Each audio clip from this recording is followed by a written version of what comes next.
পরবর্তীতে আমরা জামাতে ইসলামকে ভোট দিব না।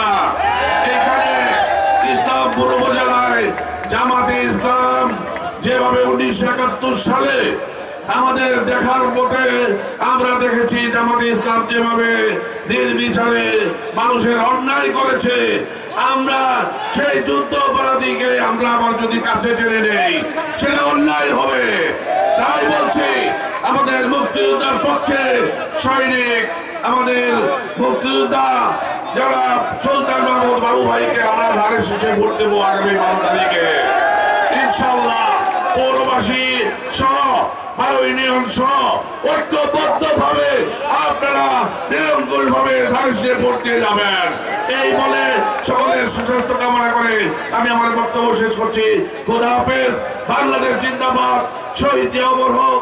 দেশনেত্রী বেগম খালেদা জিয়া ব্যস্তবাসী হোক।